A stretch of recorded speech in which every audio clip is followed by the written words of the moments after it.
I bought another enormous collection. Let's take a look at what I got on this video from Bronzeville Comics.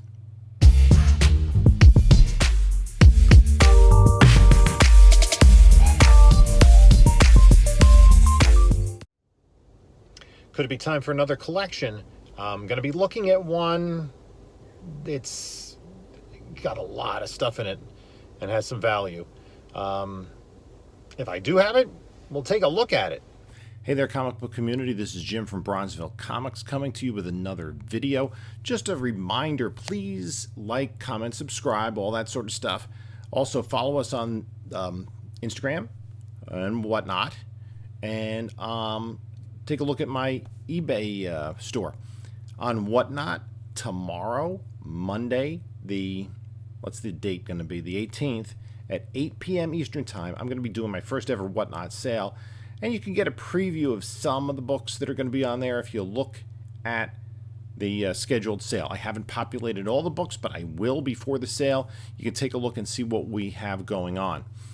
Also on the channel this Wednesday at 10 p.m. Eastern Time, we're going to be going over Moon Knight Episode 4 with Joe from 360 Comics. So come on and join us there.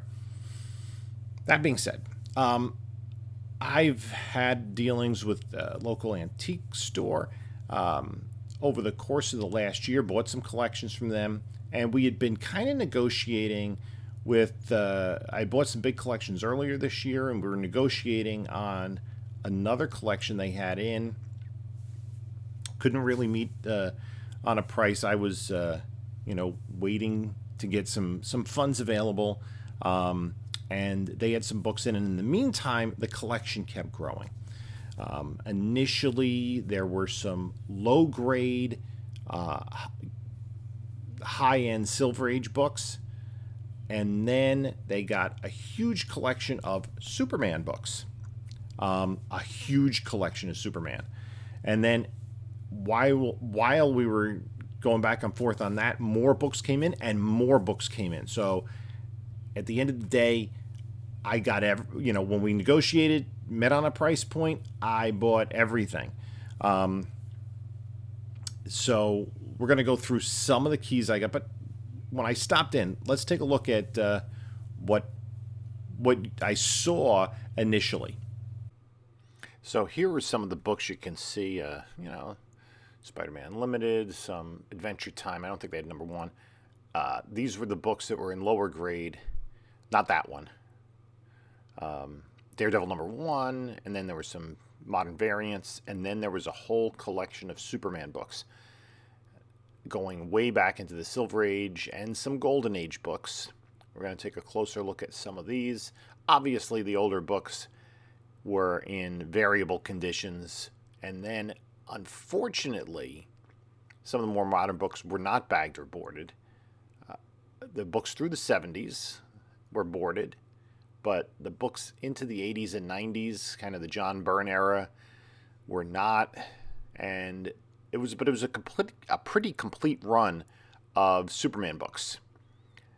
And there were some interesting things in there, including some Action Comics reprints, and then there was some a different collection. It was very variable. There weren't runs of anything.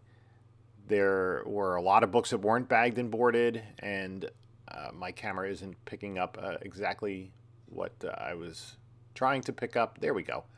There he is. That's a good book. He'd set aside some of the more key books on Moon Knight appearance.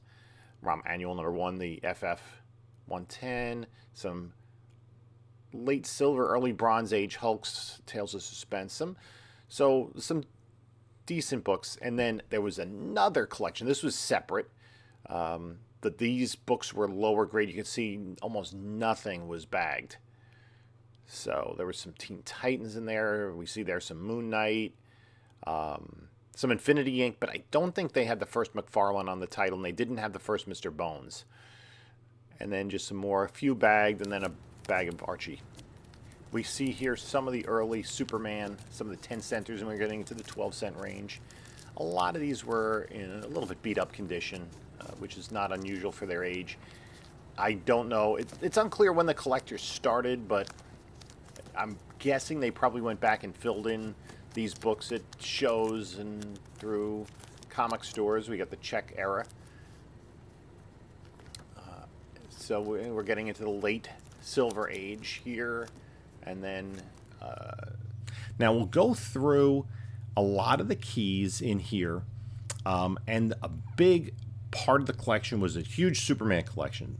Evidently, the person that they got it from, the original collector, was a big Superman fan, and they had some old Superman books and collected Superman basically from around starting 120, 125 all the way through into the 90s. So there are a lot of... I didn't really include a lot of the 90s books because you've seen a lot of those before. I do have a couple in here.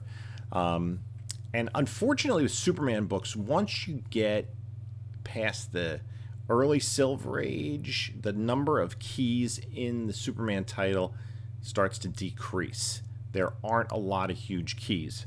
But that being said, there were still a lot of books. I mean, this collector was such a big Superman fan. Included in there were magazine articles about the motion picture that came out in 1978. Like, I think there was a Time magazine in there.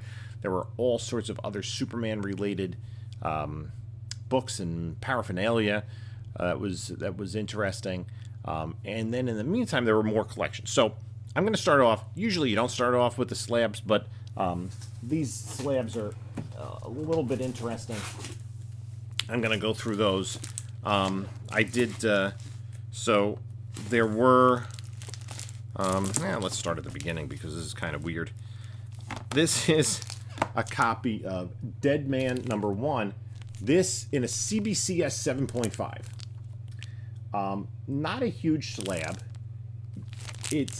This was a book from the 80s. It's from 1985. And it's basically a reprint, I think, of his first two appearances. At least Strange Adventures 205. I don't know if it says here in the notes.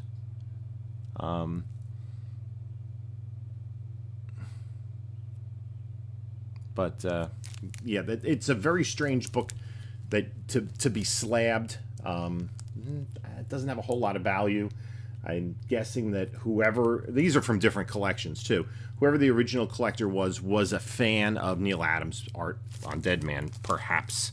Then there's a Golden Age book in here, True Comics number 77 from 1949, and in a 4.0. Now, True Comics is a kind of a strange Golden Age comic. It's not a hugely sought after title.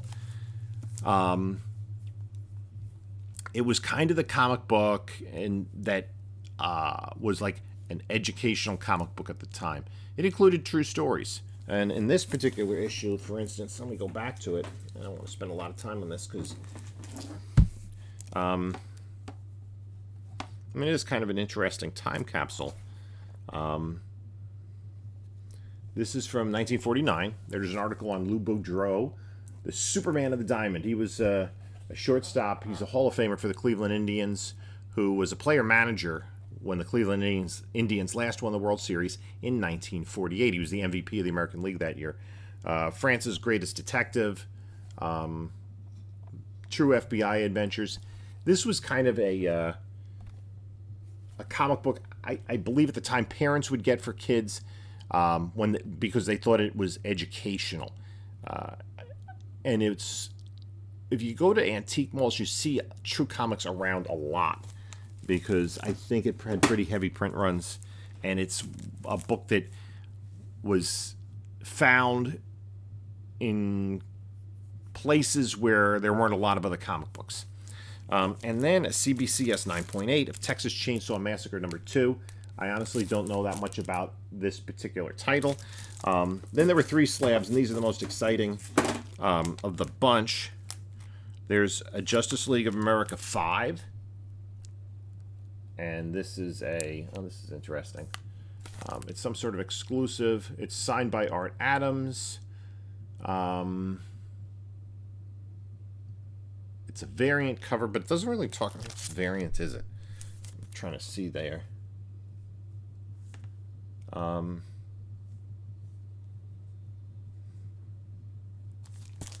think this is like the saying this is a bad thing. I think this is one of those PSA back covers. But anyway, got this cool Hulk Girl Art Adams signed cover. There's another Art Adams signature book in here in a 7.5, New Mutants 39, newsstand edition. The value in this is essentially the Adams signature. Right? Emma Frost and Hellions appearance. And then there was a Frank Cho signature on Detective Comics 1027. It's a Torpedo Comics exclusive. 1027 was this big anniversary issue. It's a big, thick book. So, Torpedo Comics exclusive. Those are the slabs. Then there were a bunch of modern books in there. Take a look at those. And there was 2 copies of X-Force 8. It's the first true appearance of Domino. And it's a hugely print run. Silver Sable #1. Hints of this character. I think we're going to see this character in a Sony property sooner or later. That book has some value. Some ASMs. 363. Third Carnage. With that trio headshot. 373. Spider-Man Venom foil cover. ASM 380. Part 11 of Maximum Carnage. Minor keys. It had a good run of late Avengers books, including some of these, and I think there's a third one here too, but I think I have it out of order. These Scarlet Witch keys, Dark Scarlet Witch keys, which are becoming sought after leading up to the Multiverse of Madness movie. There was the first cameo appearance of Taskmaster. And then there was the first full appearance of Taskmaster, which is a book that's taken a hit since the Black Widow movie came out and Taskmaster wasn't what people wanted Taskmaster to be. Action Comics 521, First Vixen. This is part of that huge Superman run.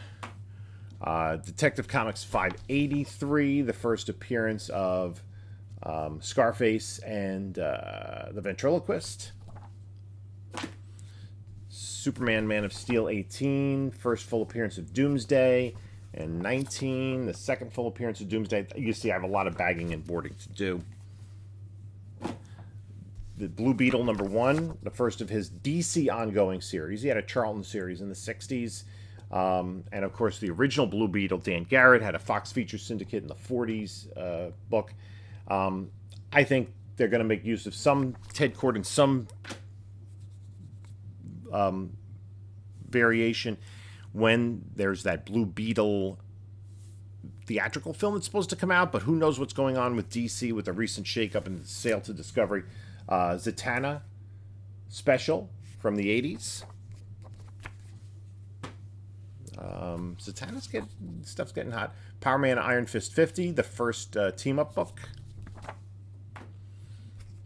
Web of Spider-Man 32. I think this is the last in this classic Mike Zeck cover, the last of the Craven's Last Hunt. Spider-Man 2099 #1. Then red foil cover. We know we're going to see Miguel O'Hara in the Into the Spider-Verse film, or Edge of the, what are they calling it? Spider-Man Unlimited #1. That had, I think, the first Shriek. Of course, that book has cooled down quite a bit since the Venom 2 movie came out. Howard the Duck #12, and it's the first appearance of Kiss in comics, the rock band that been around since the 70s. Avengers 287 or 267. 267, This classic Kang cover. That book in high grade is pretty expensive. The first issue of the 80s version of Suicide Squad, which is much more similar to the movie version than the 60s book was. Huntress 1, first of the miniseries with Helena Bertinelli, the second Huntress, actually the third Huntress. Star Wars 81, this is a lower grade, the story of how Boba Fett got out of that pit in Sarlacc. We saw that in Book of Boba Fett. This classic Wonder Woman cover. There were some of these George Perez Wonder Woman keys in there. These books from the 80s. That's a really cool Perez cover. We saw this character. This is low grade. Last week, Midnight Man. He is a collector of antiquities. You can see there the Mona Lisa. That's his first appearance. Another from the Moon Knight run, this classic Sienkiewicz cover with the Daredevil. Again, these are at best mid-grade. Some Batman keys, 436. It's the first Tim Drake, I believe. 442. First Tim Drake as Robin. These are not difficult books to find. I find these all the time. Secret Wars 2, number 3, the first appearance of the Beyonder in human-like form. Marvel Team Up 141, one of the first appearances of the Black Suit. And then these were the fun books to find. Batman 423. It's a pretty sharp copy. This classic McFarlane cover. Newsstand. That's awesome. And then 2 copies of Teenage Mutant Ninja Turtle Adventures, the limited series, number 1. One is a... Which one? I get... No, this one is a newsstand. So these are also in pretty nice shape. I'm going to take a closer look at those. Those 3 are going to get cleaned and pressed, as is this one, ASM 300 newsstand. It's in decent shape. There's a little bit of scuffing on the cover. I don't know how well you can see it with the lighting I have here. Right next to the McFarlane signature. The bag kind of hides it. But, yeah, up by the 300 there. Again, the lighting isn't great. First appearance of Venom. And that's still a great book to have. Where this came from, oh, this goes over here. Those are part of something else. Not part of this collection. Ow. Then we go back into the Bronze Age. You know, Man-Bat number 1, not his first appearance, but his first of his 2-issue ongoing series. This, FF110, which is the first cover appearance of Agatha Harkness. Unfortunately, it was not the error print with the wrong colors. Then, I'm going to take a chunk of these. These are all some Silver Age keys. I'm just going to go through these. Marvel Superheroes number 1. Not a huge key. It was doing reprints at the time.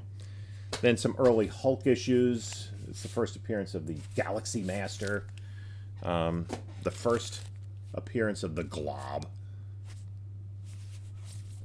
This, I think, before Man-Thing existed. Daredevil number 15. The first appearance of Ox.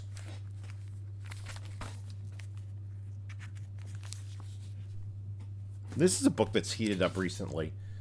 Thor 129. It's the first appearance of Ares and a bunch of other Greek gods that people are speculating that Gore the God Butcher is going to butcher in the Love and Thunder film. This is... I'm trying to remember which is which. I believe that this... One of these two... I'm not sure which one's which. These X-Men, both Steranko covers. One, I think it's 51? 51 is the first, correct me if I'm wrong, it's the first appearance of Alex Summers. He's not yet Havoc, but it's his first appearance, Scott's brother. Amazing Spider-Man 78, the first appearance of the Prowler. So there were some decent Silver Age books mixed in there. This is a book that, could rise in value and then plummet. It's Submariner number 13, the first and only appearance of Gargantos, who evidently is potentially the name that they're using. Instead of Shumagorath in the Multiverse of Madness film. We've seen what looks like Shumagorath. Then there are these two giveaways. Reprints of Action Comics number 1. One was a Skippy Peanut Butter giveaway that I think I had to send away for. And again, this is from that huge Superman collection. And one was a Nestle giveaway. There were some Batman keys. Batman 122. This is in rough shape, though. I actually have a copy of this. I had gotten a copy as part of a collection. Traded with Streetside Anthony to upgrade. He had a better copy.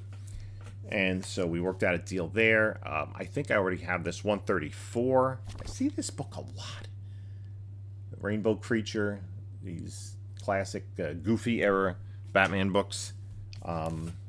Then this is a book that I had once. I had it in better condition than this. It's Showcase 31, one of these early appearances of Aquaman, as he auditioned for his own solo title. I think there were 3 showcase appearances. And then we get into some of the Superman stuff. I'm going to work my way backwards.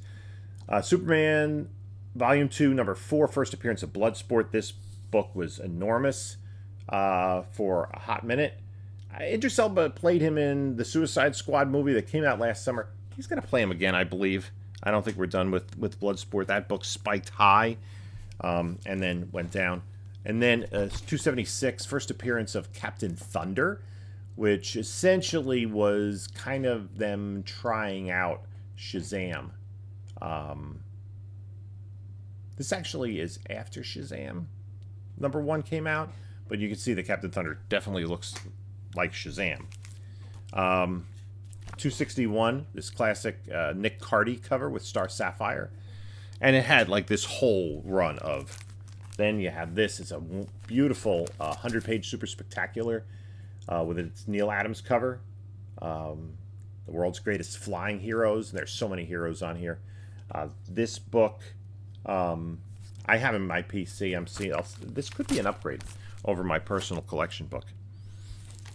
Then 233, this classic Neil Adams cover as Superman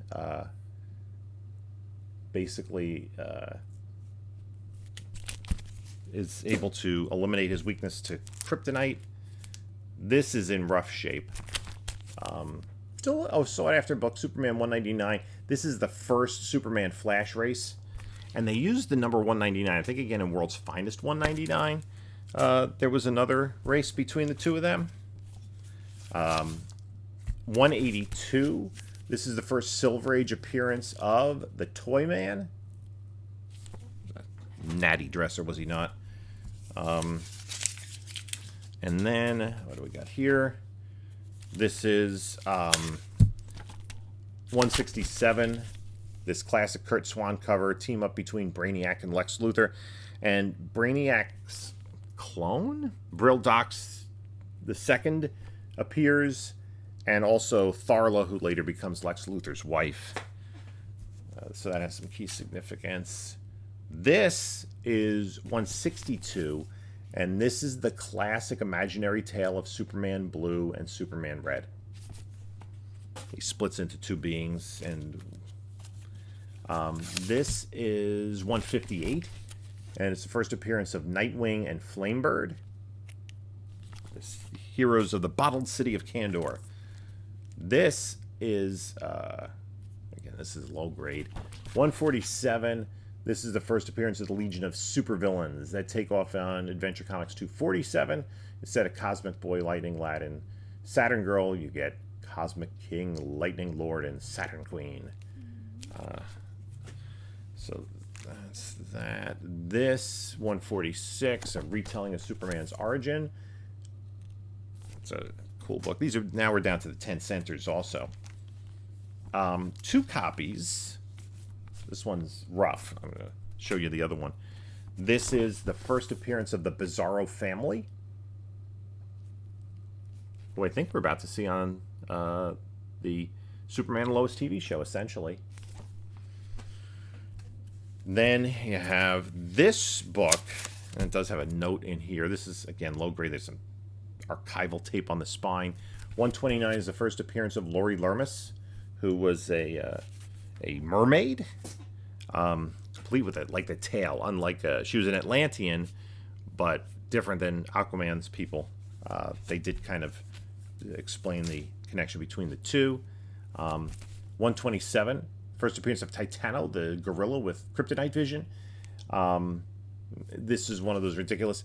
DC discovered that in the 60s, gorilla covers sold really well. So that was one of the gorillas. This is Action Comics 261, the first appearance of Streaky the Super Cat, who became a member of the Legion of Super Pets. I don't think we're going to see him in that animated movie coming up. Then you have some Golden Age. Superman 87. That looks to be in pretty decent shape for its age. Then there's Superman 48. So that was, there were some good, this classic cover, Superman 32. Unfortunately, it's missing this chunk out of the front cover. Superman getting hit by lightning. Black cover. Action Comics 95. See a whole bunch of mess on the side there. I don't know if that will be pressed or not. Now we get into the big keys. And this is one of the books. A lot of these books were in the original collection that I looked at. So there are two copies of Action Comics 252, the first appearance of Supergirl. Unfortunately, one of the copies, which one is it? It's this one, is missing the last page of the story. It has additional staples through it. Also, unfortunately, this cover is a little bit worn. This one, I'm hoping... my friend has a copy of this that's missing the centerfold, and I'm hoping to maybe get a conserved copy, complete copy. And then the big keys, but these are all in rough condition. They're either completely spine split or very close to having the covers detached with complete spine split. Try to say spine split. Try to say Spidey spine split 3 times fast. First appearance of Sandman, ASM 4. And then the final 2 books, Daredevil 1 and 2, lower grade. I believe, because I looked at these originally, that both of these books, there's no tape on them, fortunately, but I believe they both have a full spine split with the cover detached. Now, I'd like to know in the comments, does anybody have experience with books that have a complete spine split and the cover detached, submitting to CGC? I have a little bit of trepidation about submitting these books to CGC if that's the case.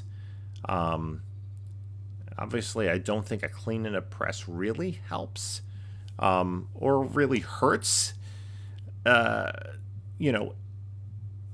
me know if you have experience of sending books that are completely spine split, cover detached, and how CGC grades that. Looking at ETA Nick's cheat sheet, maximum grade of 1.5. A 1 would be okay, I think. And it might be worth it just to get the books encapsulated so that no further damage can occur. But I don't really have experience with that. So let me know in the comments if you do have experience with that and what you've seen as a result from CGC. If you've submitted a book that has a complete spine split cover detached, I'm gonna have to do some investigation into what to do with that, because I think both Daredevil books and the ASM4 have complete spine splits. More often we see complete spine splits in square-bound books like the early Silver Surfer books. Anyway, That's it for this video. Tell me what you thought of this haul. I thought this was pretty cool. This is going to take, there's a lot more books than this. This was just like the keys. Some of these I'm going to send it to CGC. Some not. A lot of these Silver Age Superman books are really cool books, but I don't know if they're of high enough grade to make a difference in sending into CGC. I'm going to have to take a look book by book, see what kind of condition they're in, and what the FMV is there. So until then, take a look at a couple of other videos that I've done recently. And this is Jim saying until next time, enjoy your comics.